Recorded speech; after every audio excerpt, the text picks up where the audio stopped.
જય જીનેન્દ્ર પ્રેરણા પ્રકાશન ટ્રસ્ટ રજૂ કરે છે શાંત સુધારસ વ્યાખ્યાન માળા. વ્યાખ્યાન 42મું. નવમી નિર્જરા ભાવના. વ્યાખ્યાન 10મું. પ્રવચનકાર પૂજ્ય મુનિરાજ શ્રી જીનચંદ્ર વિજયજી મહારાજ, બંધુ ત્રિપુટી. પ્રવચન સ્થળ શ્રી તિરુપતિ જૈન દેરાસરનો વ્યાખ્યાન મંડપ, તિરુપતિ એપાર્ટમેન્ટ, ભુલાભાઈ દેસાઈ રોડ, મુંબઈ 26. પ્રવચન સમય તારીખ 21 સપ્ટેમ્બર 1987 ને સોમવાર સવારે 9 વાગે. તો ચાલો સાંભળીએ શાંત સુધારસ ની નવમી નિર્જરા ભાવનાનું આ 10મું પ્રવચન. વિનય વિજયજી મહારાજે નિર્જરા ભાવનાની પૂર્ણાહુતિ કરતા બહુ સરસ વાત કરી છે. કર્મ ગદૌષધ મિદમિદમસ્ય ચ જીનપતિ માતમનુપાનમ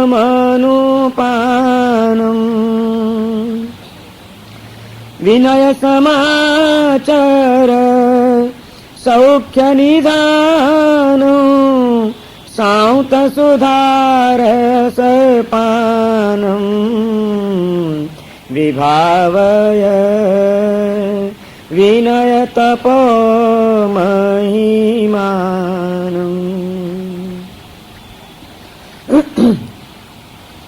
પરમ જ્ઞાની મહોપાધ્યાય વિનય વિજયજી મહારાજ નવમી નિર્જરા ભાવનાની પૂર્ણાહુતિ કરતા એ વાત કહી રહ્યા છે કે અહીં આગળ જે વાત બતાડવામાં આવી છે આ વાત વિનય વિજયજી મહારાજ કરે છે આપણને કે આપણી તમામ અશાંતિનું જો કોઈ મૂળ હોય તો એ પર એવા કર્મ પરમાણુઓ સાથેનો આપણો પનારો પડેલો છે એ જ છે. આ કર્મ સાથેના સંબંધે આપણા જીવનની અનેક અશાંતિઓનું નિર્માણ કર્યું છે. આ કર્મનો સંબંધ, કર્મનો જે રોગ લાગુ પડ્યો છે એ રોગ કઈ રીતે દૂર થાય, જે રોગ લાગુ પડ્યો છે આપણને એ રોગ કેવી રીતે દૂર થઈ શકે, એનું ઔષધ શું, એ ઔષધ રૂપે વિનય વિજયજી મહારાજ આ નિર્જરા ભાવનાનું ચિંતન એને કર્મ રોગનું ઔષધ બતાડી રહ્યા છે. કર્મ ગદૌષધમ ઇદમ ઇદમ અસ્ય ચ જીનપતિ મતમ અનુપાનમ. અને જ્યારે ઔષધનો કોઈ પ્રયોગ કરવો હોય તો અનુપાનનો પણ વિચાર કરવો પડે. એની સાથે જ આ નિર્જરા ભાવનાનું ચિંતન એ કર્મ રોગને મટાડનારું ઔષધ છે. અને જીનેશ્વર ભગવંતો નો જે મત છે, જીનેશ્વર ભગવંતોનું જે દર્શન છે, એમણે જે રીતે જાતને અને જગતને, જળને અને ચેતનને આપણને જોવાની દ્રષ્ટિ આપી છે એ એનું અનુપાન છે. ભાવનાઓનું ઔષધ આપણા રોગને તો દૂર કરી શકે કે જીનેશ્વરોની દ્રષ્ટિ આપણી દ્રષ્ટિ બની જાય. એને આપણે અનુપાન તરીકે સ્વીકારી લેવી જોઈએ. અને એટલા માટે વિનય વિજયજી મહારાજ પોતાના આત્માને ઉદ્દેશીને પ્રેરણા કરે છે કે વિનય સમાચર સૌખ્ય નિધાનમ. અનંત સુખનું નિધાન એવું જે આ તત્વ છે એને તું પકડી લે, એને તું હૃદયની અંદર સ્થિર કરી લે અને આ નિર્જરા ભાવનાના ચિંતનથી તું એવો ભાવિત થઈ જા કે જેના કારણે શાંત સુધારસનું પાન તારા માટે સહજ બની જાય અને સુલભ બની જાય. જેણે શાંતિનો અનુભવ કરવો છે એણે જીનેશ્વરોની દ્રષ્ટિનું અનુપાન સ્વીકારીને નિર્જરા ભાવનાના ચિંતનના ઔષધનો પ્રયોગ કરી લેવો જોઈએ. કારણ કે આ એક જ એવું તત્વ છે ભાવના કે જે આપણા મનને નિયંત્રિત કરી શકે છે, અવળા મનને સવરું બનાવી શકે છે. અને કર્મબંધનું મોટામાં મોટું જો કોઈ કારણ હોય તો તે આપણું મન છે. મનની ખરાબીએ સમગ્ર જીવનની અને સંસારની ખરાબીઓનું સર્જન કર્યું છે. મન એને સાચવતા આપણને આવડ્યું જ નથી. અને આ નિર્જરા ભાવનાની અંદર બતાડેલા પ્રકારો, એમાં બાહ્ય તપની પછી જે આભ્યંતર તપના પ્રકારો બતાડવામાં આવ્યા, સ્વદોષ દર્શન, પરગુણ દર્શન, સ્વાર્થ વૃત્તિનું વિલોપન, આત્મરમણતા માટે સ્વાધ્યાય, અને આ ચારેય તત્વોની ભૂમિકા પ્રાપ્ત કરીને ત્યાર પછી ચિત્તમાં ઉઠતા આર્ત ધ્યાન અને રૌદ્ર ધ્યાનને ટાળી દેનારું એવું ધર્મ ધ્યાન, આ એક એવું પ્રબળ સાધન છે, એવો શ્રેષ્ઠ ઉપાય છે કે એના દ્વારા કર્મનો રોગ નિર્મૂળ થઈ ગયા વિના રહે નહીં. ધ્યાન વિના મન શાંત થઈ શકે એમ નથી, ધ્યાન વિના મન શુદ્ધ થઈ શકે એમ નથી, ધ્યાન વિના મનનો લય થઈ શકે એમ નથી. અને મન શાંત થયા વિના, મનની શુદ્ધિ થયા વિના અને મનનો લય થયા વિના ક્યાંય કર્મ નિર્જરા શક્ય નથી. કોઈ પણ સાધના કર્મની નિર્જરા કરાવનારી ત્યારે જ બની શકશે કે કાં તો તમારા મનની ચંચળતાને દૂર કરીને મનને શાંત કરનારી હશે, કાં તો એ મનની મલિનતાને દૂર કરીને મનમાં શુદ્ધિ જન્માવનારી હશે, અને કાં તો મનનો લય કરીને અમનસ્ક દશામાં લઈ જનારી હશે. એ જ સાધના સાચી સાધના બની શકશે અને એ જ સાધના કર્મની નિર્જરા કરાવી શકશે. મનની શાંતિ, મનની શુદ્ધિ અને મનનો લય, આ ત્રણ તત્વો આપણે પ્રાપ્ત કરવાના છે. અને એ માટેનું શ્રેષ્ઠ સાધન જો કોઈ હોય તો ત્યાં ધ્યાન એ એનું સાધન બતાડવામાં આવ્યું છે. જેમ ખોરાક યોગ્ય રીતે ન ગોઠવાય તો એથી શરીર બગડ્યા વિના રહેતું નથી. ખોરાકનું નિયંત્રણ ન કરો તો શરીર બગડે જ. એમ મનનું અને મનમાં ઉઠતા વિચારોનું નિયંત્રણ ન કરો તો આત્મા બગડે જ. શરીરને સ્વસ્થ રાખવા માટે જેમ ખોરાકનું નિયંત્રણ જરૂરી છે, એમ આત્માને નિર્મળ રાખવા માટે વિચારોનું નિયંત્રણ ખૂબ જરૂરી છે.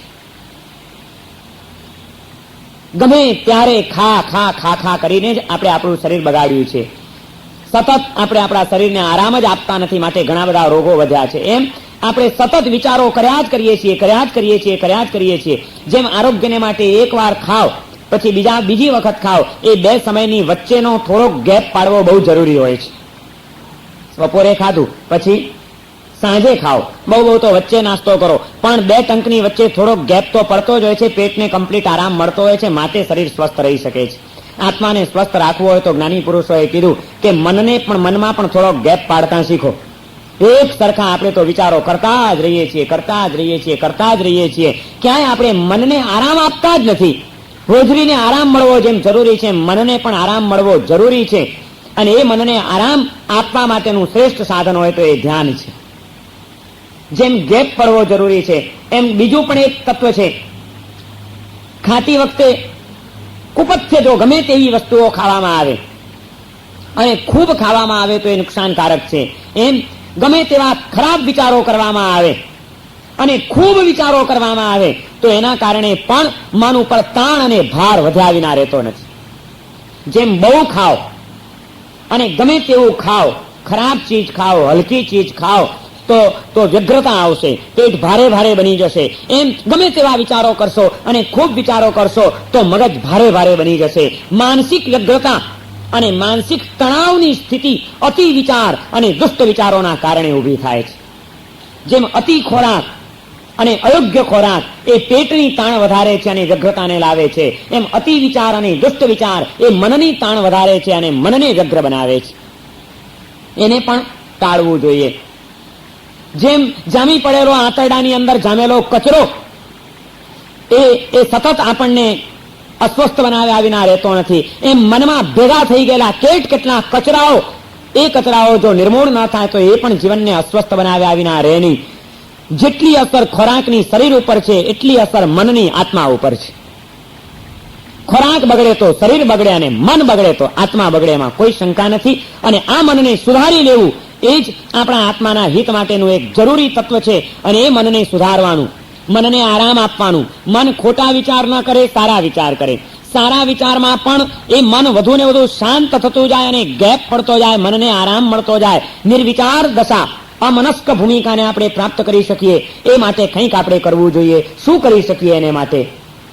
મનની આ તાણમાંથી મુક્ત થવા માટે, મનની આ મલિનતાને સમાવી દેવા માટે આપણા જ્ઞાની પુરુષોએ સૌથી પહેલો ઉપાય બતાડ્યો કે અશુભ ધ્યાનને ટાળો અને શુભ ધ્યાનને જગાડો. આર્ત ધ્યાન અને રૌદ્ર ધ્યાન જો આપણા ચિત્તમાંથી ટળે, ધર્મ ધ્યાનની ભૂમિકા જો આપણે પ્રાપ્ત કરી શકીએ તો જ આ મન આપણું વ્યવસ્થિત થઈ શકે.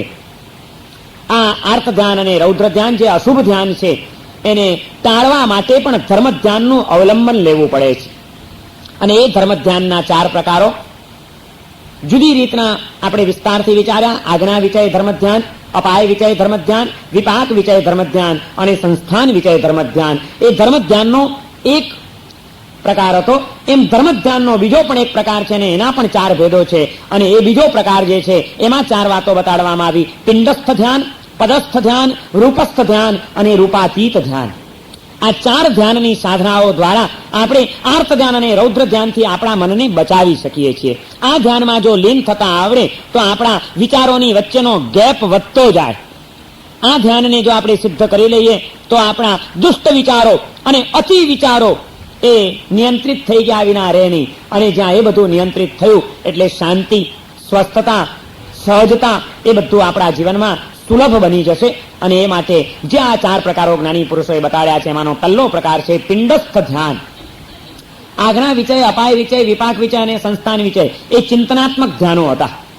એનું મુખ્ય કેન્દ્ર જો આપણે વિચારશું તો ચિંતન દ્વારા વિચારોને સ્થિર કરવાની એક પ્રક્રિયા હતી. પરંતુ બાહ્ય જીવનમાં પ્રેક્ટિકલ રીતે ધ્યાનનો અભ્યાસ કરવો હોય અને એ દ્વારા મનથી ઉપર ઉઠવાની સિદ્ધિ પ્રાપ્ત કરવી હોય તો એ માટેના આ 4 પ્રકારો જ્ઞાની પુરુષોએ વળી પાછા બીજા બતાડ્યા. અને એનો પહેલો પ્રકાર છે પિંડસ્થ ધ્યાન.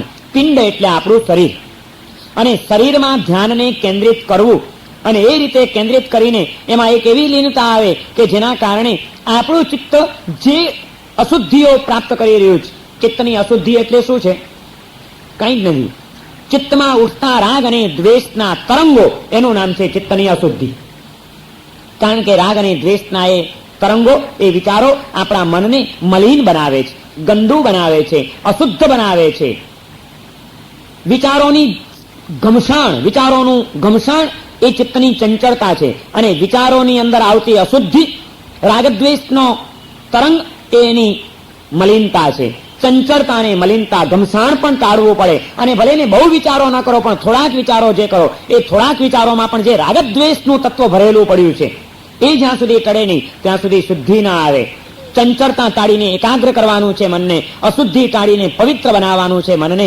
ચંચળતા અને મલિનતા ટળે, એકાગ્રતા અને પવિત્રતા આવે એ ધ્યાનનું પરિણામ છે. ધ્યાન દ્વારા આ વસ્તુ પ્રાપ્ત કરવાની છે. અને એ પ્રાપ્ત કરવા માટે પિંડસ્થ ધ્યાન એ એક અવલંબન છે. પિંડસ્થ ધ્યાન એ પણ એક સાધના છે. એના દ્વારા પ્રાપ્ત કરવાનું જે સાધ્ય છે એ છે ચિત્તની શુદ્ધિ, ચિત્તની નિર્મળતા, ચિત્તની એકાગ્રતા. અને એ પિંડસ્થ ધ્યાન શરીરનું અવલંબન લઈને કરવાનું છે. શરીરની જે કંઈ પણ પ્રક્રિયાઓ છે એને આપણે કેન્દ્રમાં રાખીને આ ધ્યાનનો અભ્યાસ કરવાનો છે. આજની પરિભાષામાં કેવું હોય, આજની શૈલીમાં કેવું હોય કે આજના વાતાવરણના સંદર્ભમાં કેવું હોય તો એમ કહી શકાય કે વિપશ્યના ધ્યાન સાધના જે ચાલે છે, ઇગતપુરીની અંદર ઘણા બધા ભાઈ બહેનો જતા હોય છે, એ વિપશ્યના ધ્યાન સાધનાનો જે અભ્યાસ છે એ આ પિંડસ્થ ધ્યાનનો એક પ્રકાર એને કહી શકાય. એ જ પરિપૂર્ણ સાધના નથી. ભગવાન જિનેશ્વર દેવોના તત્વજ્ઞાનના અનુસારે જો ચિંતન કરવું હોય કે વિચાર કરવો હોય તો આ રીતે સાપેક્ષ ભાવે ધ્યાન સાધનાના બીજા પણ જે કોઈ માર્ગો છે એ બીજા માર્ગોનો અપલાપ કર્યા વિના સાપેક્ષ ભાવે વિપશ્યના ધ્યાન સાધનાને પણ પિંડસ્થ ધ્યાનની અંદર આપણે સમાવી શકીએ એમ છીએ. એ આપણા માટે સ્વીકૃત બની શકે એમ છે. પણ જો એ સાપેક્ષ ભાવની સાધના હોય તો એ જ પરિપૂર્ણ સાધના છે અને એના વિના બીજો કોઈ ચિત્તશુદ્ધિનો ઉપાય નથી એવું જો કોઈ માનતું હોય તો ત્યાં જૈન દર્શન સંમત થઈ શકે એમ નથી. કારણ કે ત્યાં આગળ સત્યનો અપલાપ થઈ જાય છે. આ એક સુંદર સાધના છે, બહુ ઉપયોગી સાધન છે. અને એ આજકાલનું નવું નથી. અનંતકાળથી તીર્થંકરોએ પણ પિંડસ્થ ધ્યાન રૂપે એને રજૂ કરેલું છે અને સ્વીકૃત કરેલું છે. એ પિંડસ્થ ધ્યાનનો અભ્યાસ શરીરની દ્રષ્ટિથી કરવાનો છે. કારણ કે આપણે સામાન્યથી અત્યારે આપણી એ પરિસ્થિતિ છે કે આપણે બહારના કોઈ પણ તત્વોનું દર્શન કરશું, કોઈ પણ સંબંધોનું મૂલ્યાંકન કરશું તો ત્યાં આગળ અનાદિકાળનો એક આપણો એવો સંસ્કાર જોડાઈ ગયો છે કે આપણે કોઈ પણ ચીજનું દર્શન કરીએ છીએ, કોઈ પણ પરિસ્થિતિમાંથી કે તબક્કામાંથી પસાર થઈએ છીએ તરત જ એ જ ક્ષણે આપણું ચિત્ત કંઈક ગમા અને અણગમાનો સંસ્કાર ત્યાં જાગૃત કરી જ દે છે. રાગ અને દ્વેષ એનો ભાવ એની સાથે તરત જ જોડાઈ જાય છે કે આ વ્યક્તિ સારી, હજી તો વ્યક્તિ મને દેખાય છે અને તરત જ મારું મન કે ના આ માણસ સારો, આ ગમાનો સંસ્કાર જાગૃત થઈ ગયો. બીજી વ્યક્તિ આવે છે, આને તો ઓળખું છું, સાવ નકામો માણસ, તરત જ અણગમાનો સંસ્કાર મારો જાગૃત થઈ ગયો. જે કોઈ પણ હું દર્શન કરું છું તો ત્યાં આગળ રાગ અને દ્વેષની પરિણતિથી રહિત રહીને માત્ર સાક્ષી ભાવે કે દ્રષ્ટા ભાવે કોઈ વ્યક્તિનું, કોઈ વસ્તુનું, કોઈ પરિસ્થિતિનું મૂલ્યાંકન કરવાની આપણી સહજ જે ક્ષમતા છે એ ક્ષમતા આપણે ગુમાવી દીધી છે. એક ક્ષમતાને પાછી પ્રાદુર્ભૂત કરવાની છે, એને પાછી જગાડવાની છે, એને સિદ્ધ કરવાની છે. તો એ માટે અત્યારે પેલો તો અભ્યાસ છે કે બહારનું કંઈ પણ કરશો તો તરત જ મને એની ઉપર એક્શન રિએક્શન લેવા જ માંડે છે. તો એવું કોઈક અવલંબન પકડવું જોઈએ કે જેની સાથે હજી મનના કોઈ સુષુપ્ત પણ રાગદ્વેષના સંસ્કારો જોડાયેલા ન હોય. તો એવા કયા અવલંબનો છે? એ માટે આ પિંડસ્થ ધ્યાનના એક પ્રકાર રૂપે શ્વાસોશ્વાસનું અવલંબન પણ આપણા જ્ઞાની પુરુષોએ સ્વીકારેલું છે. કારણ કે જ્યાં પણ આપણે છીએ ત્યાં આગળ આપણા અસ્તિત્વની સાથે જ શ્વાસોશ્વાસ જોડાયેલા રહેવાના છે. જ્યાં આપણું અસ્તિત્વ છે ત્યાં શ્વાસોશ્વાસ છે, ને જ્યાં શ્વાસોશ્વાસ છે ત્યાં સુધી આપણું સ્થૂળ આ દેહનું અસ્તિત્વ છે. શરીર બંધ થઈ ગયું ક્યારે કહેવાય? માણસ મરી ગયો ક્યારે કહેવાય? લાગે કે આ માણસ મરી ગયો છે તો સૌથી પહેલું શું જુઓ? પછી ડોક્ટર પણ શું જુએ? એના ફેફસા ધબકે છે કે નહીં, શ્વાસોશ્વાસ ચાલે છે કે નહીં. માણસ નાક આગળ આંગળી મૂકશે, રૂનું પૂમડું મૂકશે. ધીમો પણ શ્વાસ ચાલતો હોય તો રૂનું પૂમડું જરાક હલે, જરાક ખસે તો સમજે કે હજી જીવ છે. પણ જ્યાં બિલકુલ શ્વાસ બંધ થઈ ગયા એટલે લીલા સમેટ આવી ગઈ, કામ પૂરું થઈ ગયું. તો જ્યાં આપણું દેહનું અસ્તિત્વ છે, સ્થૂળ અસ્તિત્વ છે, ત્યાં શ્વાસોશ્વાસ જોડાયેલા જ છે. અને એટલા માટે આ એક પિંડસ્થ ધ્યાનનો એક એવો પ્રકાર છે કે તમે કોઈ પણ સ્થળે એ ધ્યાન કરી શકો. રૂપસ્થ ધ્યાન કરવું હશે, મૂર્તિનું ધ્યાન, મંદિરનું ધ્યાન, ભગવાનનું ધ્યાન, તો એને માટે તમારી સામે મૂર્તિ જોઈશે, મંદિર જોઈશે, ફોટો જોઈશે, કોઈક અવલંબન જોઈશે. 24 કલાક પ્રત્યેક સ્થળે અને પ્રત્યેક પળે તમે આ ધ્યાનનો અભ્યાસ કરી શકો એ શક્ય નથી. કારણ કે બીજા અન્ય ધ્યાનો કંઈક ને કંઈક અવલંબિત છે બીજા તત્વો ઉપર. જ્યારે આ પિંડસ્થ ધ્યાનનો આ એક પ્રકાર એવો છે કે તમે ગમે તે સ્થળે હો, ગમે ત્યાં હો, તે વખતે તમે તમારી સ્થૂળ ચેતનાને સૂક્ષ્મમાં લઈ જઈ શકો અને એની ઉપર કેન્દ્રિત બનીને તમે રાગદ્વેષની પરિણતિથી મુક્ત બનવાનો અભ્યાસ કરી શકો. એવું સરળ, સહજ અને સુલભ આલંબન જો કોઈ હોય તો એ આ શ્વાસોશ્વાસનું અવલંબન છે. અને એટલા માટે એને પણ ધ્યાન સાધનાના અભ્યાસ તરીકે આપણે ત્યાં સમજાવવામાં આવ્યું છે કે એની સાથે તમારો કોઈ રાગદ્વેષ જોડાયો નથી. તમે સતત જે શ્વાસ લઈ રહ્યા છો અને શ્વાસ મૂકી રહ્યા છો, આ શ્વાસોશ્વાસની જે ગતિ આપણી ચાલી રહી છે એ શ્વાસને માત્ર જોયા કરવાના કે આ શ્વાસ લીધો, શ્વાસ મૂક્યો, શ્વાસ આવ્યો, શ્વાસ ગયો.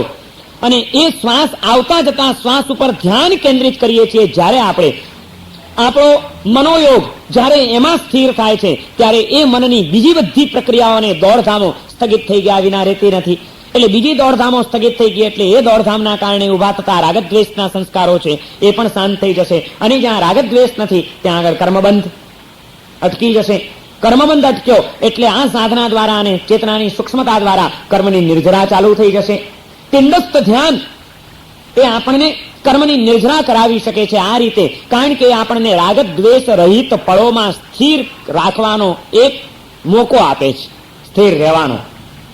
શ્વાસની સાથે કોઈ રાગ છે આપણને કે આ શ્વાસ સારો, આ 2 મિનિટ પહેલા શ્વાસ આવ્યો તો એ સારો હતો, આ હમણાં શ્વાસ આવ્યો એ સારો નહીં, આવો કોઈ દિવસ વિચાર આવ્યો છે આપણને? શ્વાસોશ્વાસ સાથે કોઈ રાગદ્વેષ આપણા જોડાયેલા નથી. કારણ કે એ તો એકમાત્ર સહજ આપણી જીવનની ક્રિયા છે અને એને આપણે એટલી સહજતાથી સ્વીકૃત કરી લીધી છે. એની અંદર આપણે કોઈ પણ ગમા અણગમાનો સંસ્કાર કેળવ્યો નથી. માટે ક્રિયા ચાલે છે, એ ક્રિયામાં આપણા મનનો ઉપયોગ પણ છે અને તે છતાં મનનો ઉપયોગ હોવા છતાં મનની સાથે ત્યાં રાગ અને દ્વેષ જોડાતા નથી. એ ક્રિયાને માત્ર આપણે દ્રષ્ટા બનીને જોઈ રહ્યા છીએ, માત્ર આપણે એના સાક્ષી બની જઈએ છીએ. અને જ્યાં સાક્ષી ભાવ છે, દ્રષ્ટા ભાવ છે, ત્યાં જ વિતરાગતાની સિદ્ધિ છે. તીર્થંકર દેવો અને અનંત સિદ્ધના આત્માઓ બધું જ જોઈ રહ્યા છે અને જાણી રહ્યા છે કેવળ જ્ઞાન અને કેવળ દર્શનના કારણે. જોવું અને જાણવું એ ગુનો નથી, એ પાપ નથી, પણ જોયા જાણ્યા પછી એની ઉપર ગમા અણગમા કરવા, રાગદ્વેષ કરવા એ ગુનો છે. સિદ્ધના આત્માઓ અને આપણા જેવા સંસારી આત્માઓની વચ્ચે ફરક હોય તો તે આ જ ફરક છે કે એ પણ બધું જુએ છે અને જાણે છે, પરંતુ ગમે તેવું જુએ અને ગમે તેવું જાણે તે છતાં એમના આત્મદ્રવ્યની અંદર એની કોઈ હલચલ મચતી નથી. અને આપણે તો સહેજ કંઈક જોયું, સહેજ કંઈક જાણ્યું એટલે તરત જ અંદર હલચલ મચી ગયા વિના રહેતી નથી. આ આપણી નબળાઈઓ છે, આ આપણી ખામીઓ છે, આ આપણી મુશ્કેલીઓ છે. આ મુશ્કેલીઓથી મુક્ત થઈને એ અનંતા સિદ્ધોની સિદ્ધત્વની જે અવસ્થા છે એ અવસ્થાને પ્રાપ્ત કરવી એ જ આપણું અંતિમ લક્ષ્ય છે. પણ એવી અવસ્થા ક્યારે પ્રાપ્ત થઈ શકે? કોઈ પણ ઘટના, કોઈ પણ વ્યક્તિ, કોઈ પણ વસ્તુ ક્યાંય આપણને હલચલ મચાવે જ નહીં. માત્ર આપણે એને એમને એમ જોયા કરીએ રાગદ્વેષ રહિતપણે. એ આજે તો શક્ય નથી કે સમગ્ર સંસારને અને સમગ્ર વિશ્વને આપણે એ રીતે જોતા શીખી જઈએ. તો એ માટે તો એનો અભ્યાસ કરવો પડે, પ્રેક્ટિસ પાડવી પડે, ધીમે ધીમે એનો વ્યાપ વધારવો પડે. તો એની શરૂઆત તો કરવી જોઈએ. તો શરૂઆત કંઈક એવી રીતે કરીએ કે જેમાં આપણને નિરાશા ન મળે, જેમાં આપણે નિષ્ફળ ન જઈએ. એટલા માટે શ્વાસોશ્વાસનું અવલંબન એક પકડી લો કે જે શ્વાસોશ્વાસની સાથે રાગદ્વેષ જોડાવાની શક્યતા નથી અને તમે છતાં એને જોઈ શકો છો.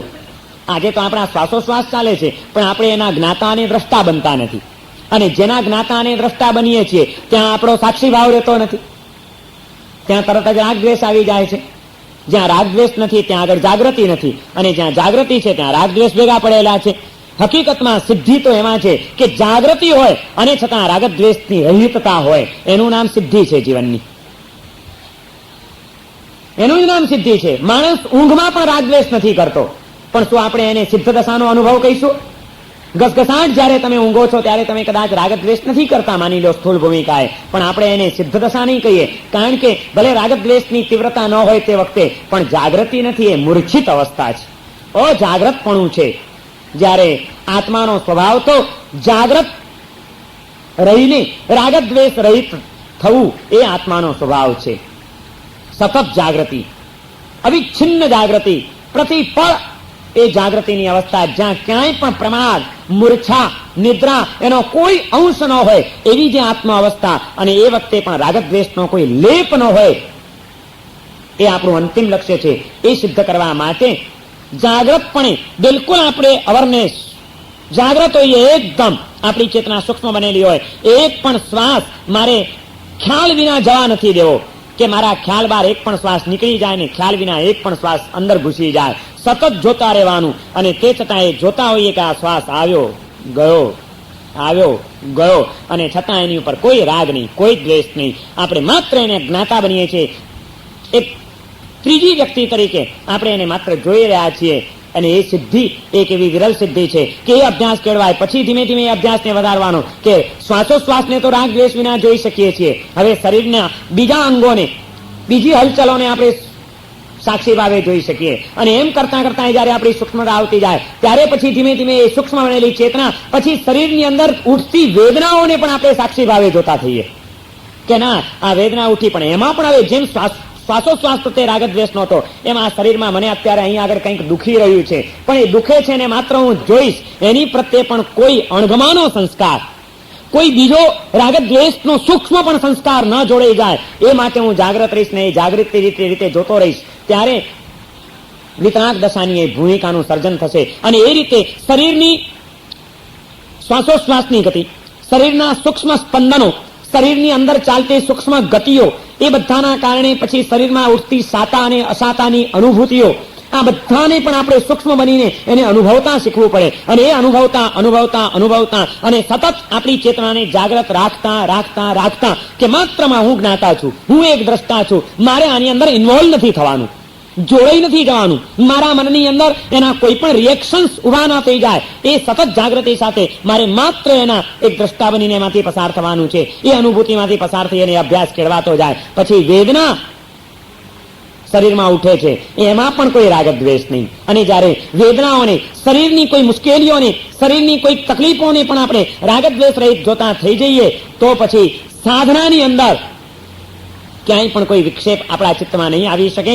અને એ ધ્યાન એ કાયોત્સર્ગનું પરિણામ લાવી દેશે. કાયામાં હોવા છતાં, દેહમાં રહેવા છતાં દેહની આસક્તિથી આપણે મુક્ત હોઈએ, દેહાધ્યાસ આપણો તૂટી ગયો હોય, આપણી ચેતના દેહની અનુભૂતિઓ સાથે જોડાયેલી ન હોય પણ આત્માની સહજતા સાથે આપણી ચેતના જોડાયેલી અને સ્થિર થયેલી હોય, એનો અભ્યાસ આ પિંડસ્થ ધ્યાનની સાધના દ્વારા કરી શકાય છે. પિંડનું ધ્યાન કરો, શરીરમાં ક્યાં શું થઈ રહ્યું છે, જ્યાં પણ જે થઈ રહ્યું છે ત્યાં આગળ તમારી ચેતનાને લઈ જાઓ, તમારો મનોયોગ ત્યાં આગળ લઈ જાઓ, ઉપયોગ ત્યાં આગળ લઈ જાઓ. અને એ મનની જ્યાં સૂક્ષ્મતા ત્યાં પહોંચી, મનની જાગૃતિ ત્યાં પહોંચી, ખ્યાલ ત્યાં પહોંચ્યો કે મને આ જગ્યાએ દુખી રહ્યું છે, અને તે વખતે આત્મ સ્વભાવનો ખ્યાલ રાખીને એ દુખે છે, દેહની અંદર કોઈ સ્પંદન થઈ રહ્યું છે, મારે એની સાથે જોડાવું નથી, ભલે દુખે, એનો કોઈ રાગદ્વેષ નહીં. અને એ અભ્યાસ જ્યારે વધતો જાય તો એમાંથી ગમે તેવી મુશ્કેલીઓની વચ્ચે પણ કાયોત્સર્ગની ભૂમિકા સહજપણે આવી ગયા વિના રહેની. પાંચમો પ્રકાર આભ્યંતર તપનો જે આ ધ્યાન છે, અને છઠ્ઠો પ્રકાર જે છે છેલ્લો કાયોત્સર્ગ, એ આ ધ્યાન દ્વારા જ નિર્મિત થઈ શકે, ધ્યાન દ્વારા જ એને પ્રાપ્ત કરી શકાય. કાયોત્સર્ગની ભૂમિકાને પ્રાપ્ત કરવા માટે ધ્યાન ખૂબ જરૂરી છે. અને એ ધ્યાનના અનેક પ્રકારોમાંનો એક પ્રકાર છે પિંડસ્થ ધ્યાન. પિંડમાં રહેલી સંવેદનાઓની પ્રત્યે તમે તમારું ધ્યાન જાગૃત કરી દો અને એમાં પછી રાગદ્વેષને જોડાવા ન દો. અત્યારે તો આપણને સહેજ તકલીફ હોય તો આપણો જીવ ત્યાં જ પડ્યો હોય, દાઢ દુખે છે, દાઢ દુખે છે, દાઢ દુખે છે, એમાં જ આપણું મન પડ્યું હોય. એને બદલે લઈ જાઓ ત્યાં આગળ ધ્યાન. અને તમે એક પ્રયોગ કરજો, જે વખતે ક્યાંક કોઈક વેદના થતી હોય તે વખતે તમે જાણે કે ત્રીજા કોઈક માણસને જોઈ રહ્યા છો, બીજા કોઈકને, તમે તમારી જાતને નથી જોતા, બીજા કોઈકનું તમે દુઃખ જોઈ રહ્યા છો. હોસ્પિટલમાં જઈએ છીએ, કોઈક માણસ ભયંકર રીબાતો હોય છે કે દુઃખી થતો હોય છે, એને તમે જુઓ તો એના દુઃખનું કોઈ તમને કંઈ અનુભવ ખરો? એ દુઃખી થઈ રહ્યો છે પણ તમે તો એને બાજુમાં ઉભા રહીને જોઈ રહ્યા છો. બહુ બહુ તો તમને કરુણાનું સંવેદન થાય એ જુદી વાત છે, પણ દુઃખનું સંવેદન ખરું નહીં. એમ આપણા શરીરની અંદર કોઈક વેદના થઈ રહી છે અને એને પણ આપણે જાણે કે કોઈકની આપણે મુલાકાત લેવા ગયા છીએ ને ખબર કાઢવા ગયા છીએ કે કેમ ભાઈ શરીર તને કેમ છે, એમ તમે એને જોવા માટે શીખો. અને જ્યાં આગળ વેદના થતી હોય ત્યાં તમે તમારા મનને લઈ જાઓ, જ્યાં આગળ દુખતું હોય ત્યાં લઈ જાઓ અને ત્યાં આગળ રાગદ્વેષ રહિત રહીને એને સૂક્ષ્મતાથી જોવાનો અભ્યાસ કરો. તમે જુઓ, આ ધ્યાન સાધના એક એવી ધ્યાન સાધના છે કે જ્યાં તમે રાગદ્વેષ રહિત રહીને જાગૃતિપૂર્વક ત્યાં તમારો મનોયોગ લઈ ગયા અને ઉપયોગ લઈ ગયા. એટલે આ એક ધ્યાન દ્વારા કર્મની નિર્જરા થાય, અસાતા વેદનીય કર્મની ત્યાં નિર્જરા થાય અને તરત જ તમારી એ વેદના શાંત થતી અનુભવાશે. તમે પ્રયોગ કરી જોજો. સખત જ્યાં દુખતું હોય ત્યાં બીજે બધેથી ધ્યાન ખસેડી લઈને ત્યાં જ ધ્યાન લઈ જાઓ ખાસ.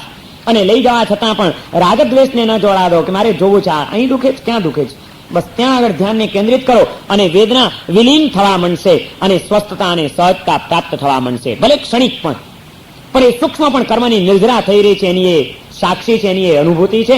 અને એ રીતે આ પિંડસ્થ ધ્યાન કર્મની નિર્જરા ચોક્કસ કરાવ્યા વિના રહેતું નથી, પણ આ ધ્યાનને આ રીતે સિદ્ધ કરવું જોઈએ અને એ માટેનું આ શ્રેષ્ઠ આલંબન છે.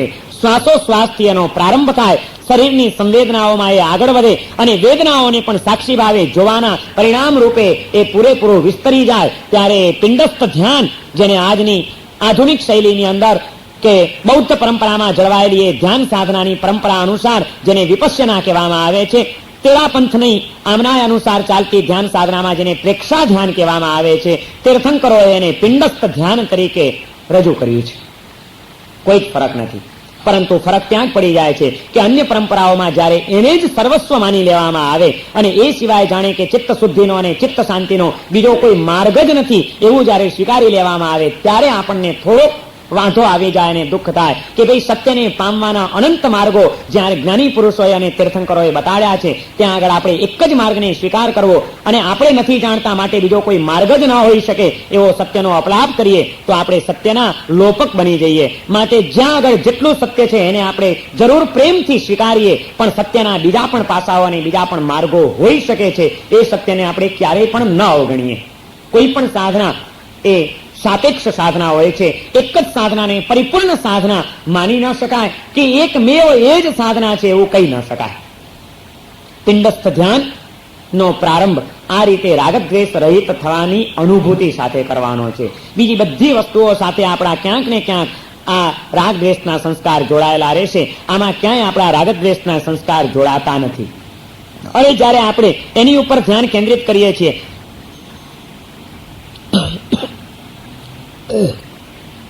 ત્યારે એનું એક પરિણામ આવે છે કે આપણું ચિત્ત 3 જાતની વિચિત્રતાઓથી જે ખરડાયેલું છે એનાથી મુક્ત થઈ જાય છે. તમે સામાન્યથી વિચાર કરજો, આપણા મનનું અન્વેષણ કરજો. આપણું મન 3 રીતે કર્મબંધન કરતું હોય છે. કાં તો ભૂતકાળની સ્મૃતિઓ એના ચિત્તમાં સતત ચાલ્યા કરતી હોય છે, કાં તો ભવિષ્યની ચિંતાઓમાં એ રગડોળાયેલું હોય છે. ભૂતકાળની સ્મૃતિઓ, ભવિષ્યની કલ્પનાઓ, તરંગો, આશાઓ કે ચિંતાઓ, અને કાં તો વર્તમાન કાળના ગમાણ ગમાઓ. જો એ કાં તો ભૂતકાળની સ્મૃતિઓમાં આળોટ્યા કરતું હોય છે, વર્તમાનની ક્ષણને ગુમાવી દે છે, કાં તો ભવિષ્યના વિચારો અને ચિંતાઓમાં એવું ખોવાઈ જાય છે કે જેના કારણે આજની આ પળને ખરેખર જીવી શકતો નથી આત્મા. અને કાં તો વર્તમાનમાં પણ જે પળે જીવી રહ્યો છે એ પળે પણ એ સતત રાગ દ્વેષ કરીને આ પળનો પણ આનંદ ગુમાવી બેસે છે. આપણા ચિત્તનો નિર્ભેળ આનંદ ધોવાઈ જતો હોય કે એનું કારણ ભૂતકાળની દુઃખદ સ્મૃતિઓ છે, ભવિષ્યકાળની કલ્પનાઓ અને ચિંતાઓ છે અને વર્તમાન કાળની આપણી ક્ષુબ્ધતાઓ છે. ભૂત, ભવિષ્ય અને વર્તમાન ત્રણેયના કારણે આજે આપણે આપણા અસ્તિત્વની આ પળને આનંદ વિહોણી બનાવી રહ્યા છીએ, સત્વ વિહોણી બનાવી રહ્યા છીએ, સત્ય વિહોણી બનાવી રહ્યા છીએ. અને જ્યારે આપણે આ રીતે પિંડસ્થ ધ્યાન દ્વારા આપણી ચિત્તવૃત્તિઓને સૂક્ષ્મ બનાવીએ છીએ ત્યારે આપણા એ પળોની અંદર ભૂતકાળની ચિંતાઓ ભૂલાઈ જાય છે, ભૂતકાળની સ્મૃતિઓમાંથી આપણે બહાર નીકળી જઈએ છીએ, ભવિષ્યની ચિંતાઓમાંથી આપણે મુક્ત થઈ જઈએ છીએ અને વર્તમાન કાળની આ રાગદ્વેષની વૃત્તિઓથી મુક્ત બની જઈએ છીએ. એટલે કે એ પળ આપણી એક શુદ્ધ ચેતનાની પળ બની જાય છે અને જ્યાં શુદ્ધ ચેતનાની જાગૃતિ આવી ત્યાં આગળ જ સાચો આનંદ છે, સાચી શાંતિ છે, સાચી કર્મની નિર્જરા છે. પિંડસ્થ ધ્યાનનો અભ્યાસ કરવાનો છે.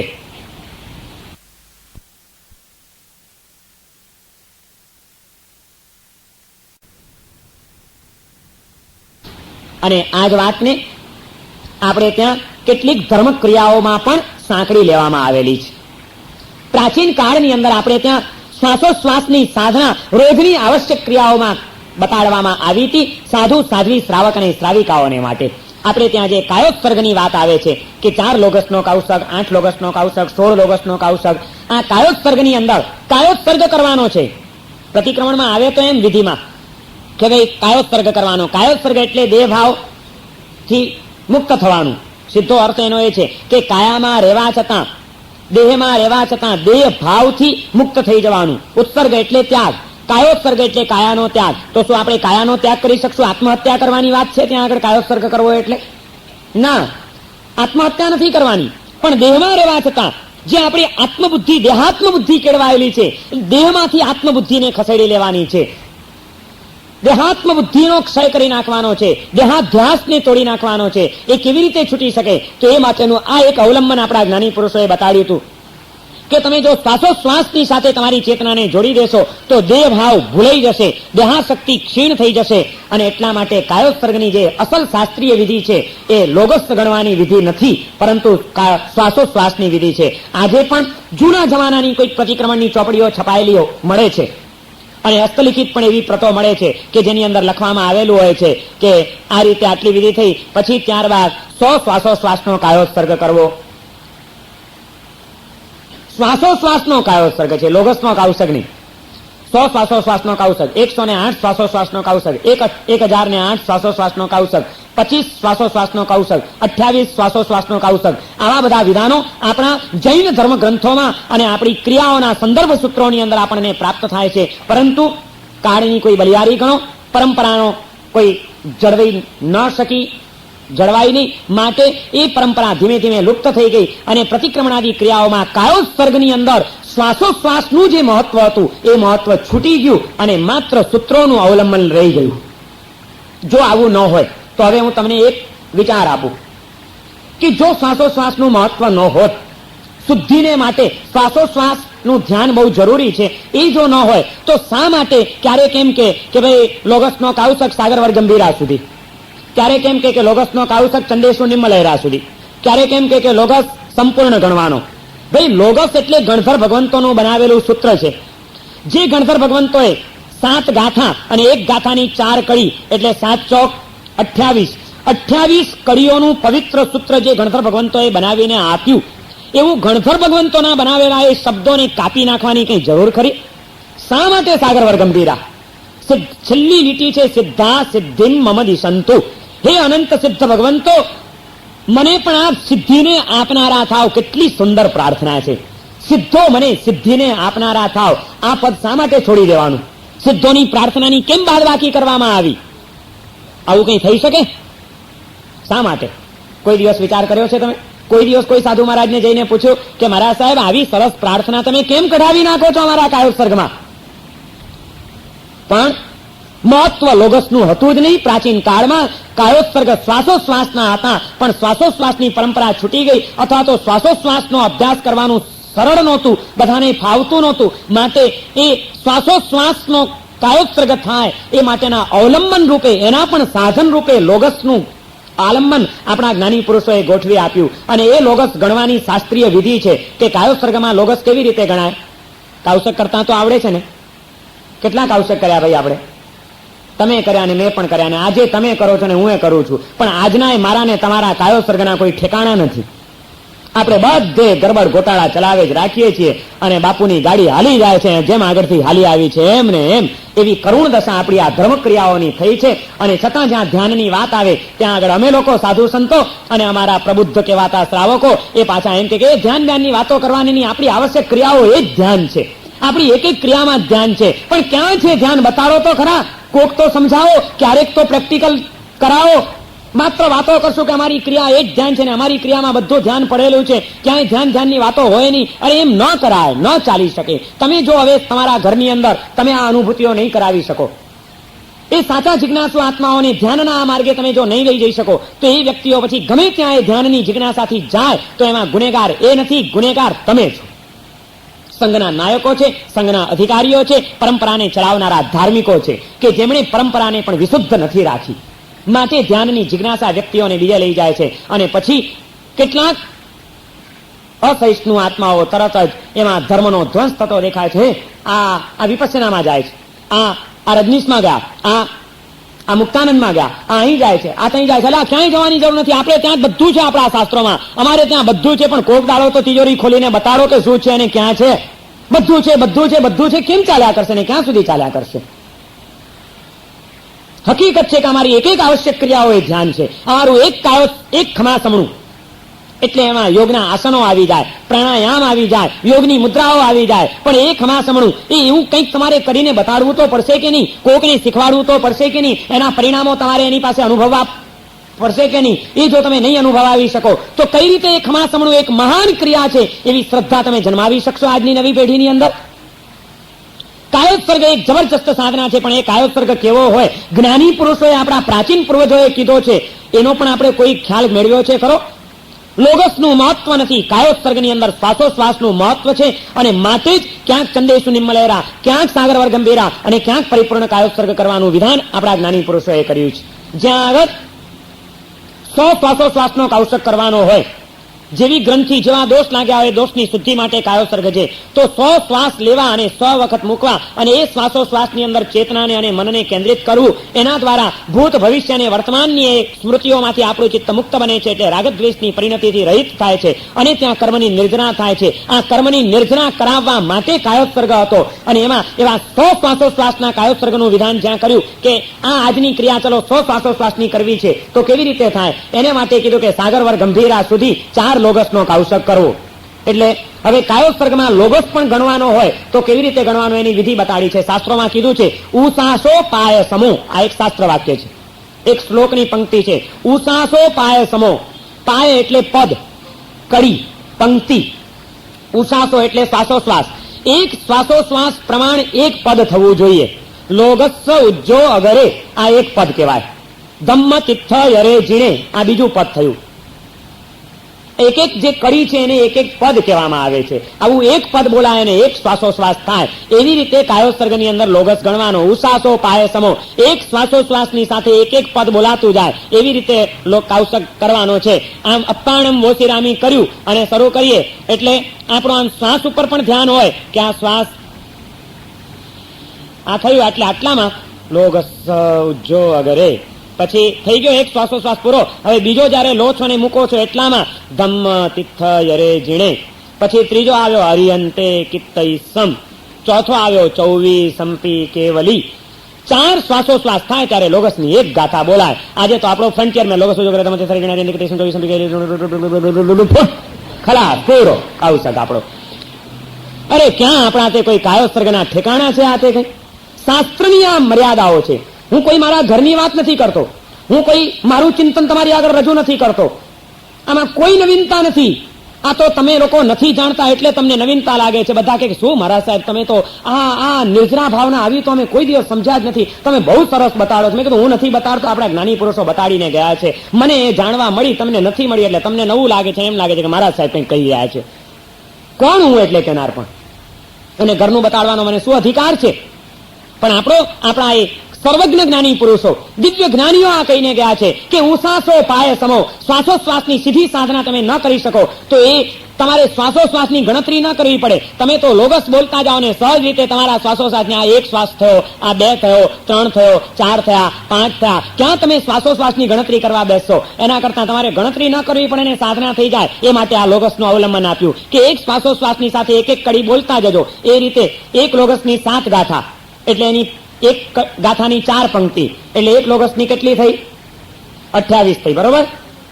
હવે 100 શ્વાસોશ્વાસનો કૌશક કરવો હોય તો કેટલી કાઢી નાખવી પડે? 28 ચોક કેટલી થાય? 25 ચોક 100. એટલે જો 100 કરવા હોય તો 25 શ્વાસોશ્વાસ થવા જોઈએ, તો છેલ્લી 3 પંક્તિ કાઢી નાખવી જોઈએ. તો જ્યાં 100 શ્વાસોશ્વાસનું વિધાન ત્યાં કીધું કે ચંદેસુ નિમ્મલયરા સુધી કૌશક કરવાનું. ચંદેસુ નિમ્મલયરા એ 7મી ગાથાની પહેલી પંક્તિ છે. પછી આઈચ્છેસુ અયમ પયાસયરા સાગરવર ગંભીરા સિદ્ધા સિદ્ધિ મમ દિશંતો. આ 3 પંક્તિઓ કાઢી નાખો. આ 3 પંક્તિના અર્થ કેટલા સુંદર છે. ચંદેસુ નિમ્મલયરા, આ જે 24 તીર્થંકરોની મેં સ્તવના કરી, એમનું જે ધ્યાન ધર્યું, એ 24 તીર્થંકરો કેવા છે? ચંદ્ર જેવા નિર્મળ છે. આઈચ્છેસુ અયમ પયાસયરા, આદિત્ય એટલે સૂર્ય જેવા તેજસ્વી અને પ્રકાશને કરનારા છે. સાગરવર ગંભીરા, સાગર જેવા ગંભીર છે. અને એવા સિદ્ધો મને સિદ્ધિ આપનારા થાવ. આવા તીર્થંકરોના મહિમાના વાક્યો કાઢી નાખવાની કઈ જરૂર? પણ જો 28 નો તમે કરો, પૂરો લોગસ ગણો, તો શ્વાસોશ્વાસ 100 નથી થતા, વધી જાય છે. પણ 100 શ્વાસોશ્વાસનો કૌશક કરવો છે તો આ કંઈક કરવું જોઈએ. શું કરવું? વળી પાછી ગણતરીની ગડબડ ના થાય એટલે કીધું કે 4 લોગસ ગણવાના અને દરેક લોગસમાંથી 3 પંક્તિ ઓછી કરી નાખો. એટલે સીધે સીધો 4 કરી 12 ઓછી થઈ ગઈ. એટલે રહ્યા કેટલા? તો કે 100. એક લોગસમાં 25 શ્વાસોશ્વાસ અને 4 લોગસમાં 100 શ્વાસોશ્વાસ, એટલે 100 શ્વાસોશ્વાસનો કૌશક હોય એટલે સીધા 4 લોગસ ચંદેસુ નિમ્મલયરા સુધી ગણવાનું જ્ઞાની પુરુષોએ કીધું. પણ અહીંયા આગળ જો લોગસનું મહત્વ હોત તો પૂરેપૂરા જ ગણવા જોઈતા હતા. પણ લોગસનું મહત્વ નથી, લોગસ ગૌણ છે, શ્વાસોશ્વાસનું મહત્વ છે, માટે આ વિધિ બતાડવામાં આવી. આ સમજણો જ્યાં સુધી આપણે ત્યાં નહીં આવે ત્યાં સુધી આ પિંડસ્થ ધ્યાનને આપણે કેવી રીતે સમજી શકશું? બધા કહે છે કે ઓહો, નવી વાત આવ્યો. શું આ તો વિપસ્યનામાં તો આમ ગજબનો માર્ગ છે. અરે કોઈ નવી વાત જ નથી. તીર્થંકરોએ તો પ્રાચીન કાળથી આ બધી પ્રણાલિકાઓ અને પદ્ધતિઓ બતાડેલી છે. આપણે ત્યાં એ પરંપરા છૂટી ગઈ, કોઈક પરંપરામાં જીવંત રહી, એટલો જ ફરક રહ્યો છે. આપણું કર્તવ્ય છે કે આપણે આપણી પણ પરંપરામાં આ બધી વાતોને પાછી જાગૃત કરી દઈએ. એટલું જ કામ કરવાનું છે, બીજું કંઈ કરવાનું નથી. હવે 108 શ્વાસોશ્વાસનો કૌશક કરવો હોય તો સાગરવર ગંભીરા, આમ 112 થાય 28 ચોક. એમાંથી 4 કાઢી નાખવા છે. તો 4 કાઢી નાખવા છે તો કે સિદ્ધા સિદ્ધિ મમ દિશંતુ. છેલ્લી એક પંક્તિ 4 લોગસમાં એક વખત નીકળી જાય એટલે 4 નીકળી ગઈ. તો રહ્યા કેટલા? 108. એટલે સાગરવર ગંભીરા સુધીનો તમે કૌશક કરો એટલે 108 શ્વાસોશ્વાસનો કાયોત્સર્ગ થઈ જાય. આ રીતે આ પિંડસ્થ ધ્યાન એ એક સર્વશ્રેષ્ઠ ધ્યાન છે અને એના દ્વારા આપણે આપણા દેહાધ્યાસને ભૂલીને આપણી ચેતનાને સૂક્ષ્મ બનાવીને આપણે આગળ વધી શકીએ છીએ. પિંડસ્થ ધ્યાનની સાધના એ મનને શાંત કરવા માટે, મનને શુદ્ધ કરવા માટે અને મનનો લય કરવા માટેનું એક શ્રેષ્ઠ અવલંબન છે.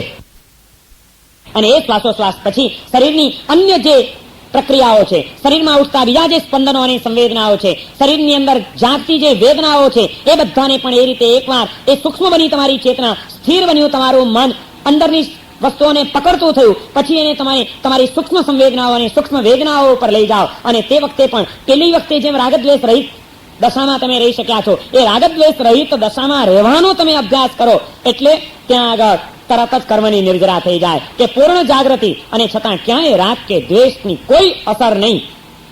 એટલે કર્મની નિર્જરા થવાની છે અને આત્મા આ દેહ ભાવને ભૂલીને આત્મદશાની અંદર સ્થિર થવાની સિદ્ધિ ત્યાં આગળ પ્રાપ્ત કરી શકે છે. અશુભ ધ્યાનને ટાળવું હશે તો આ શુભ ધ્યાનનું અવલંબન લેવું પડશે. શુભ ધ્યાનને સિદ્ધ કરવા માટે માત્ર વાતો કર્યા કરશું, અશુભથી ભાગવાની વાતો કરી કરીને તમે ક્યાં સુધી ભાગવાના છો? શક્ય છે કે તમે સંપૂર્ણપણે એનાથી મુક્ત બની શકો? તમે એવા વાતાવરણમાં બેઠા છો, એવા ઘરમાં જીવવાનું છે, એવા સંસારમાં હરવા ફરવાનું છે, ત્યાં આગળ એવી એવી ઘટનાઓ આવવાની છે કે આર્ત ધ્યાન અને રૌદ્ર ધ્યાન થવાની પૂર્ણ શક્યતાઓ છે.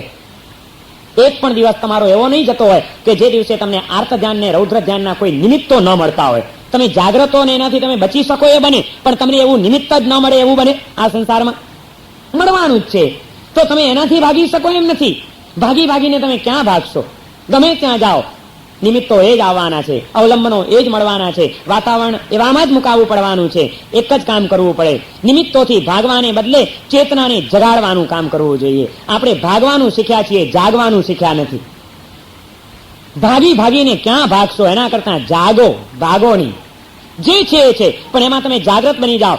દેહ ભાવને જ મહત્વ આપવાને બદલે, સ્થૂલ જગતની ઉપર જ ચેતનાને કેન્દ્રિત રાખવાને બદલે, નાની વાતોને જ મહત્વ આપવાને બદલે તમે તમારી શુદ્ધ ચેતના પ્રત્યે જાગૃત બની જાઓ, શુદ્ધ ચૈતન્યનો વિચાર કરતા થઈ જાઓ અને ચેતના પ્રત્યેની જાગૃતિને સતેજ બનાવવા માટે આ પિંડસ્થ ધ્યાનનું અવલંબન લઈ લો.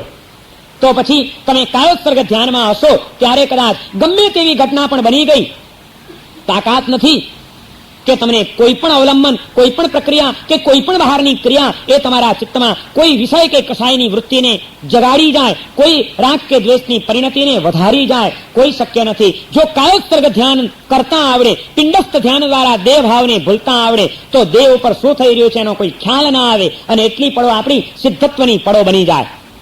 સુદર્શન શેઠનું દ્રષ્ટાંત તો બહુ જાણીતું છે કે અભયા રાણી જે સુદર્શન શેઠની ઉપર મોહિત થઈ ગઈ અને એ સુદર્શન શેઠને પોતાના બનાવવા માટે તલપાપડ બનેલી અભયા રાણીએ માંગણી મૂકી, પણ સુદર્શન શેઠ એવા નૈષ્ઠિક બ્રહ્મચારી હતા, એવા પવિત્ર એક સાધક પુરુષ હતા કે એને જયારે કોઈ મચક ના આપી ત્યારે એની ઉપર મોહિત બનેલી અભયા રાણીએ, ચતુર્દશીનો દિવસ હતો, પાખીનો દિવસ, અને સુદર્શન શેઠે પૌષદ વ્રતનો સ્વીકાર કર્યો હતો. એ પૌષદ વ્રતની અંદર રહેલા સુદર્શન શેઠને કાયોત્સર્ગ ધ્યાનમાં, પૌષદમાં સુદર્શન શેઠ લગભગ કાયોત્સર્ગ ધ્યાનમાં જ રહેતા હતા અને તે વખતે કાયોત્સર્ગ ધ્યાનની અંદર સુદર્શન શેઠ ઉભા છે ત્યારે અભયા રાણીએ ષડયંત્ર ગોઠવીને પોતાના માણસો દ્વારા એનું અપહરણ કરાવ્યું. એને આખો ને આખો ઉપાડી જાય તો સુદર્શન શેઠનો કાયોત્સર્ગ ખંડિત ન થાય. ઉપાડીને એને રાજમહેલની અગાસીમાં લાવવામાં આવ્યા અને અભયા રાણી ત્યાં આગળ પહોંચે છે. સુદર્શન શેઠ, રાત્રિનો સમય છે, અગાસીનું એકાંત છે, સુદર્શન શેઠ કાયોત્સર્ગ ધ્યાનમાં ઉભેલા છે અને ચાંદની ખીલેલી છે. આકાશમાંથી વેરાતી એ ચાંદનીના ઉજ્જવળ પ્રકાશમાં સુદર્શન શેઠની એ માંસલ, સ્વસ્થ અને યુવાન કાયાની ઉપર એ તેજ લીસોટા મારી રહી છે ચાંદની. અને ત્યારે અભયા રાણી એની ઉપર મોહિત થયેલી, કેટલાય સમયથી મનમાં એનું જ ધ્યાન ધરતી, આવી ચડે છે એકાંતનો સમય અને અભયા રાણી સુદર્શન શેઠને વિનવે છે. એ પણ એક યુવાન સ્ત્રી છે અને રાજ રાણી છે. આવી એક લાવણ્ય નિતરથી, સૌંદર્યથી ભરપૂર એવી એક યુવાન સ્ત્રી, એક બાજુ યુવાન સ્ત્રી છે, સૌંદર્ય અંગ અંગમાંથી નીકળી રહ્યું છે, લાવણ્ય ખીલી ઉઠેલું છે, યૌવન ફાટ ફાટ થઈ રહ્યું છે, આકાશમાંથી ચાંદની વેરાઈ રહી છે, નિરવ શાંતિ છે અને પરમ એકાંત છે અને મનગમતી પાત્ર સામે છે. એવી અવસ્થામાં પણ એ રાણી સુદર્શન શેઠને વિનવે છે, કાકલુદી કરે છે, ભોગ સુખોની માંગણી કરે છે. પણ કલ્પના કરો સુદર્શન શેઠનો કાયોત્સર્ગ કેવો હશે કે રાણી સામે છે, મધુર શબ્દો બોલી રહી છે, વિનવણીઓ કરી રહી છે, છતાં સુદર્શન શેઠને એની કોઈ અસર નથી, એને કોઈ ખ્યાલ પણ નથી. કારણ કે દેહ ભાવથી એવા એ ઉપર ઉઠી ગયા છે. એ ધ્યાન સાધનામાં, કાયોત્સર્ગ ધ્યાનમાં એવા કોઈક અલૌકિક પ્રદેશમાં પહોંચી ગયા છે કે બહારથી ભલે ઉભા છે, અંદરથી એમાંથી નીકળી ગયા છે. કાનમાં, આંખમાં, બધી ઇન્દ્રિયોમાં હડતાલ પડી ચૂકી છે. કોઈ સક્રિય નથી અત્યારે. હડતાલ પાડતા આવડે છે? કોઈ દાડો આપણે હડતાલ પાડી છે ખરી? ઠેક ઠેકાણે હડતાલો પાડનારા આપણે ક્યારેય પણ આપણા આંતર જગતની અંદર હડતાલ પાડવાનો વિચાર પણ નથી કર્યો કે આજે મારે આ 1 કલાકને માટે કે 1 સામાયિકને માટે હું 5 ઇન્દ્રિયોને હડતાલ ઉપર ઉતારી દઉં છું. કોઈ કામ નહીં કરે.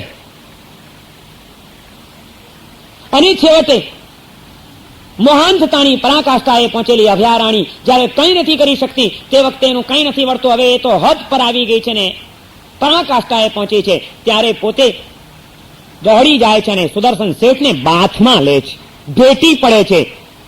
એક યુવાન રાજ રાણી એ પ્રેમથી જયારે આલિંગન મારતી હોય એક એકાંત સ્થળની અંદર એક યુવાન વ્યક્તિને, કાયોત્સર્ગની અંદર ઉભેલા એ સુદર્શન શેઠને બાથમાં લઈને ભીસે છે, ચુંબનો કરે છે અને મોહની ક્રિયાઓ કરે છે. પણ તે વખતે પણ સુદર્શન શેઠને એની કોઈ અસર નથી થઈ અને ત્યાં પણ સુદર્શન શેઠ નિષ્કલંક રહ્યા છે. સુદર્શન શેઠનું ચરિત્ર લખનારા આપણા આચાર્ય ભગવંતોએ ત્યાં આગળ આખું આ પ્રસંગનું બહુ રસાળ વર્ણન કર્યું છે અને એ રસાળ વર્ણન કરીને છેલ્લે એનો એક નિષ્કર્ષ આપ્યો છે. મારે તો એટલું જ તમને આજે કહેવું છે કે એમાં એમ કીધું કે આવી વિષમ પળોની અંદર સુદર્શન શેઠ એને દેહની કોઈ અસર ન થઈ, દેહની કોઈ વૃત્તિઓ ન જન્મી, દેહ ભાવથી એ મુક્ત રહી શક્યા અને વાસનાથી નિર્લેપ રહીને પવિત્રતાનું જે પોતાની આત્માની સહજ દશા છે એને અનુભવી શક્યા. એનું કારણ શું?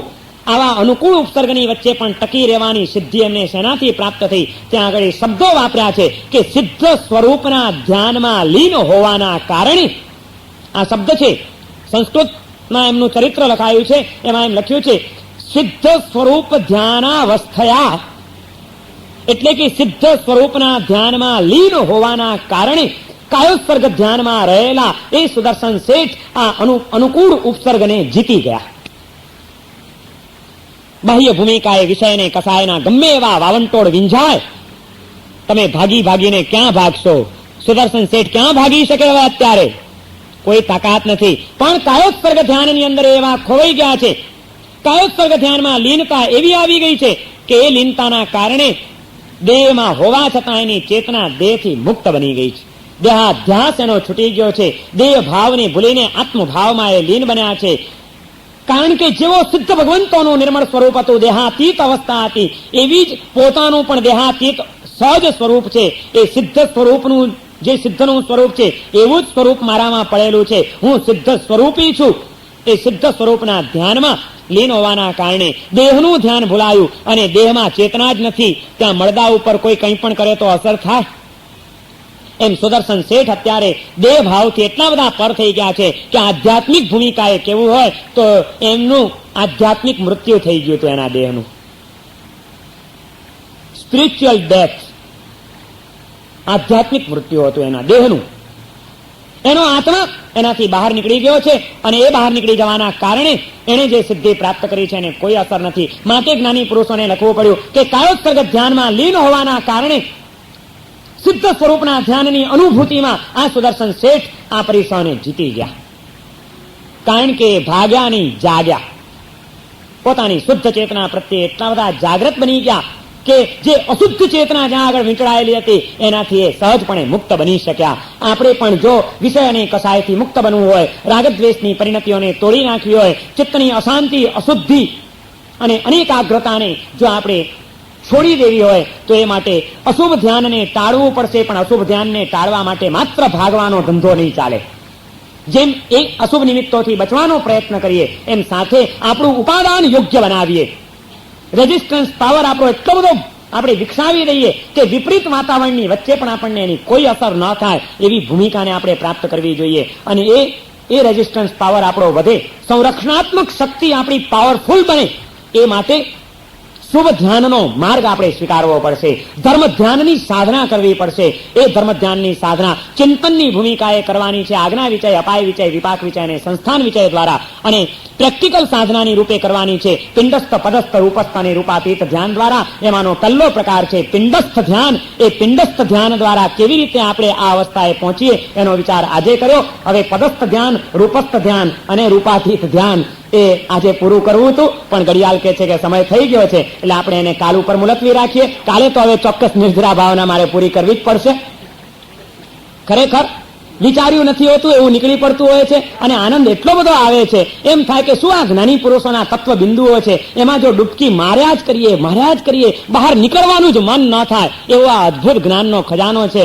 અને હું તો એ ઉપકાર તમારા સૌનો માનું છું કે તમે સૌ કોઈ હોંશે જે રીતે દોડતા આવો છો તો મને આ એક તત્વચિંતન કરવાનો મોકો મળે છે. અને જે અદભુત બિંદુઓ પ્રાપ્ત થાય છે એનાથી બીજાને તો લાભ થશે કે નહીં થાય કે થશે ત્યારે, પણ મને તો ચોક્કસ લાભ થઈ રહ્યો છે. એટલે એ ઉપકાર તમારો છે. અને એમાં ખાસ કરીને તો નિર્જરા ભાવના મેં તો પૂરી કરી નાખી હતી, પણ અમારા ભગવાનદાસભાઈ, ધીરુભાઈ અને રમેશભાઈ કોઠારી એ 3 જણાનો પ્રેમ ભર્યો આગ્રહ મને આ નિર્જરા ભાવનામાં પાછો લઈ આવ્યો. નહીં તો કદાચ ધર્મ ધ્યાનનું ચિંતન આટલું હું કરી શક્યો ન હોત અને એનો આવો સ્વાધ્યાય કરવાની તક મને મળી ન હોત. કારણ કે સાંજ સુધારસ દર વર્ષે વાંચું છું, પણ આ ડિટેલ્સમાં આજ સુધી કોઈ વાર ગયો નથી. આ પહેલી જ વખત જવાનો મોકો મળ્યો અને તમારા થકી મળ્યો છે. એટલે આવો સ્વાધ્યાય કરવાની, તત્વચિંતન કરવાની અને એક નવા જ પ્રદેશમાં વિહરવાની તમે બધાએ જે મને તક આપી છે એ બદલ તો હું તમારા આત્માને જેટલા અભિનંદન આપું અને જેટલા ઉપકાર માનું એટલા ઓછા છે. આ જ તત્વચિંતનમાં હજી થોડીક ડૂબકીઓ આપણે આવતીકાલે મારીશું અને કાલે આ નિર્જરા ભાવનાની ધ્યાન સાધનાની બાકીની 3 પદ્ધતિઓ, જેમ પિંડસ્થ ધ્યાન દ્વારા દેહાતીત અવસ્થાને પામી શકાય છે, એમ પદસ્થ ધ્યાન દ્વારા, રૂપસ્થ ધ્યાન દ્વારા, આ બધા ધ્યાન દ્વારા પણ રૂપાતીત અવસ્થાને, દેહાતીત અવસ્થાને કેવી રીતે પામી શકાય એ અંગેની કેટલીક વિચારણાઓ આવતીકાલે આપણે કરીને કાલે આ ભાવનાને પૂર્ણ કરીશું. બરોબર આ જે વિચારો છે જે સર્વમંગલ માંગલ્યમ સર્વ કલ્યાણ કારણમ પ્રધાનમ સર્વધર્માણામ જૈનમ જયતિ શાસનમ, બહેનો માટે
आज दा पड़वाली पर